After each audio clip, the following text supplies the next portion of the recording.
ధర్మాన్ని పట్టుకుంటే మీరు పాడవరు, మీకు రక్ష ధర్మమే. అది చెప్పడానికే రామాయణం వచ్చింది. నిజానికి రామచంద్రమూర్తి ధర్మాన్ని విడిచిపెట్టేస్తే రామాయణానికి 2 కాండలు లేవు. సుందరకాండ, యుద్ధకాండ ఉండదు. కిష్కింధకాండలో ఆయన సుగ్రీవుడితో స్నేహం చేసుకోవడం మానేసి వాలితో సంధి చేసుకుని ఉంటే వాలి చిటిక వేస్తే రావణాసురుడు సీతమ్మని తీసుకొచ్చి ఇచ్చేస్తాడు. అయినా అధర్మంలో ఉన్న వాలితో సంధి చేసుకుని నా భార్యని తెచ్చుకునే కన్నా కష్టపడి తెచ్చుకుంటాను తప్ప ధర్మం తప్పను అని ఆయన సుగ్రీవుడితో సంధి చేసుకుని ఆ సీతమ్మని మళ్ళీ తన భార్యగా పరిగ్రహించడానికి అంత కష్టపడి హనుమతో సందేశం పంపించి యుద్ధం చేయవలసి వచ్చింది. అంటే ధర్మము ప్రధానం.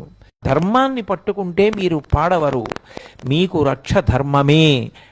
అది చెప్పడానికే రామాయణం వచ్చింది. నిజానికి రామచంద్రమూర్తి ధర్మాన్ని విడిచిపెట్టేస్తే రామాయణానికి 2 కాండలు లేవు. సుందరకాండ, యుద్ధకాండ ఉండదు. కిష్కింధకాండలో ఆయన సుగ్రీవుడితో స్నేహం చేసుకోవడం మానేసి వాలితో సంధి చేసుకుని ఉంటే వాలి చిటిక వేస్తే రావణాసురుడు సీతమ్మని తీసుకొచ్చి ఇచ్చేస్తాడు. అయినా అధర్మంలో ఉన్న వాలితో సంధి చేసుకుని నా భార్యని తెచ్చుకునే కన్నా కష్టపడి తెచ్చుకుంటాను తప్ప ధర్మం తప్పను అని ఆయన సుగ్రీవుడితో సంధి చేసుకుని ఆ సీతమ్మని మళ్ళీ తన భార్యగా పరిగ్రహించడానికి అంత కష్టపడి హనుమతో సందేశం పంపించి యుద్ధం చేయవలసి వచ్చింది. అంటే ధర్మము ప్రధానం.